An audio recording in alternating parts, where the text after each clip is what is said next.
बैसागो बैसागोआ गुबुन गुबुन हारिया जेरैबायदि फालियो जों बर'फोराबो बैसागोखौ बर'नि गोदान बोसोर हिसाबै जोङो 1 बैसागनिफ्राय जोङो फालियो आरो बेबायदिनो बर' हारियाबो बर'नि जिखिनि बैसागो बे बैसागोखौ गुबुन गुबुन थासारियाव थानानैब्लाबो बेखौ जि फालिनाय बे फालिनायखौ माने आजै आजौमोननि समनिफ्रायनो बेखौ फालिबोबाय थादों आरो मोनसे समाव बे जे जोंनि बैसागो फालिनाय बे बैसागो फालिनाया मोनसे फोसाबि महराव दङमोन नाथाय बेखौनो बर'निनो गुबुन गुबुन माहारियारि जिखिनि गौथुमफोर आरो जोंनि जिखिनि माने सांग्रांथि जिखिनि रायजो राजाफोर बिथांमोननि नाजानायाव आथिखालाव जोंनि जि रंजालि बैसागु बे रंजालि बैसागोआ मोनसे फोसाबनाय महर मोनबाय आरो आथिखालाव जोंनि सा सानजा भारतआव आसामनि बाहेरायाव थानाय भारतनि बाहेरायाव थानाय बर'फोराबो बे बैसागोखौ फालियो नेपालाव फालियो बांलादेशआव फालियो बेबायदिनो गुबुन गुबुन हादोरावबो बैसागोखौ फालियो आरो जों आसामाव थानाय जोंनि बिटिआर ओनसोलाव थानाय माखासे ओनसोलावबो बैसागोखौ गुबुन गुबुन हाबाफारि लानानै बैसागो रंजालि बैसागो फालिनाय जोङो बेखौ नुबोबाय थादों फालिबोबाय थादों माने गेदेरा उन्दैखौ अननाय उन्दैया गेदेरखौ मान होनाय बेबायदि माखासे माने हाबाफारिफोरजों बेखौ खुंबोबाय थानाय जादों आरो बेवहाय दिनै नैबे देउलकुसि हालामनि जि बारदै सिख्ला जि आफाद बे आफादनि बानजायनायाव नैबे 14थि जि बैसागो फोरबो नैबे देउलकुसियाव बेवहाय खुंनाय जादों बाथौ थानसालिनि लांगोनायाव आरो बेवहाय मोनसे हाबाफारि बेवहाय बिथांमोना दाजाबदेरदों बे हाबाफारियानो जादों मा बुहुम सान्थिनि थाखाय जायखौ जोङो जुदि गुबुन बा एसामिस सोदोबाव जुदि बुङोब्ला बिश्व सान्ति बे बिश्व सान्तिनि थाखाय बेवहाय आलारि बाथि सावनाय हाबाफारिखौ बेवहाय खालामदों आरो बेनि अनगायैबो दाखालि बावैसो जोङो मोनथिगौ भारतआव जि उदखारिनि गाग्लोबनाय बे उदखारिनि गाग्लोबनायाव जम्मु काश्मीरनि जे पेहेलगाम बे पेहेलगामाव माखासे माने सुबुङा जिउ खोमानानै लानांदों आरो जोंनि बर'निनो सासे मुंदांखा महरगिरि फैलाव बसुमतारी जायखौ माने बेहेरबारि आउटपस्टआव बुसुदा होननानै बुङोमोन बिथाङाबो अबथिरा जिउ गोमानांदों दा गासै बिथांमोननि जिउमा लोगोसे ओनसोल आरो गासै बुहुमनाङैनो जाहाथे सान्थियै जोङो थानो हायो फैबाय थानाय समाव जोङो बिदा फंबायनि गेजेराव गुबुन हारिनि गेजेराव गुबुन रावारिनि गेजेराव जाहाथे जोङो सान्थियै जोङो थानो हायो नैबे बिटिआर ओनसोलजों लोगोसे आसामजों लोगोसे सुबुं माहारि हिसाबै जोङो गोजोनै थानो हायो बेनिनो बे बिश्व सान्थि एबा बुहुम गोजोनखौ नागिरनानै बेवहाय आलारि बाथि सावनाय मोनसे परम्परा जे बाथौनि जि रिति निति बे बाथौनि रिति नितिजों बेखौ खालामनाय जादों आरो आं बेवहाय आलासि महरै बाहागो लाफैदों बेवहाय गोबांथार बे ओनसोलनि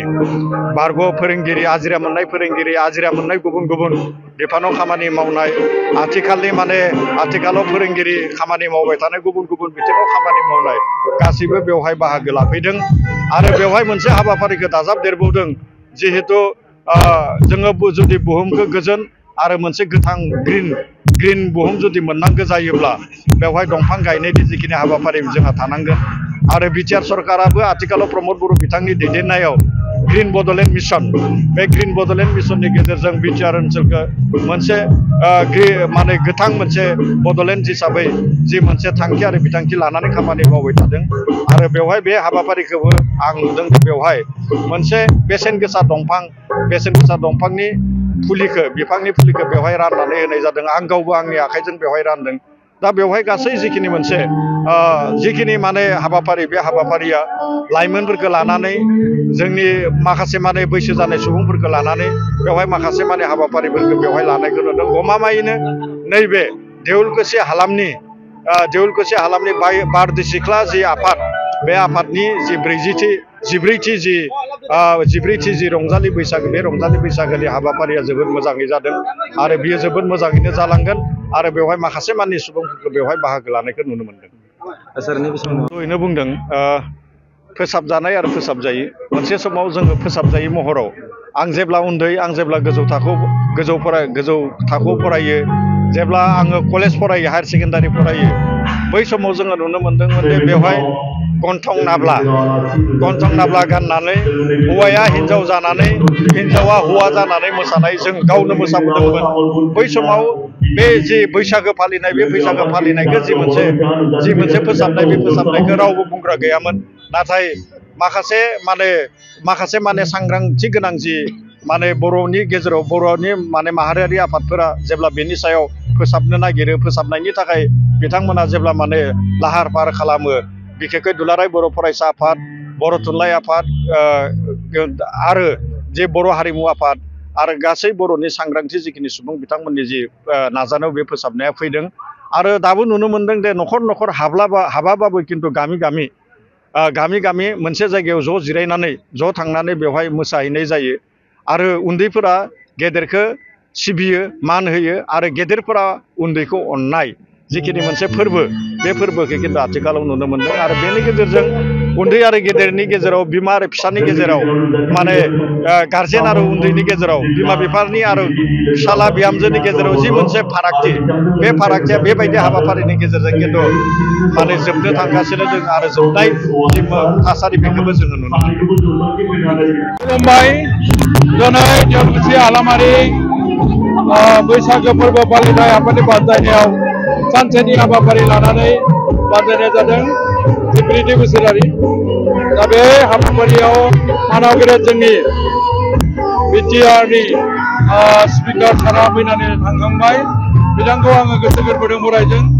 आरो दिनैनि बे हाबाफारिखौ जागायजेननायनिफ्राय दा हारिमु मोनाबिलि जागायनायसिम बोथोराबो जोंहा मोजाङै मोजां साबायखर होदों आरो बयबो रायजो राजाया लैहोर फैनानै जेरैबायदि हेफाजाब होदों आंनि गोसो गोरबोजों बिथांमोनखौ आं बरायदों। रायजो राजा नोंथांमोन दिनैनि बे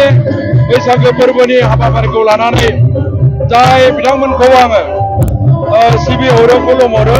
बयनिबो जिउआव सान्थि आरो गोग्गो देहाखौ लाखिनानै जोंनि बर' हारिनि जिथु हारिनि मोनसे सिनस्रि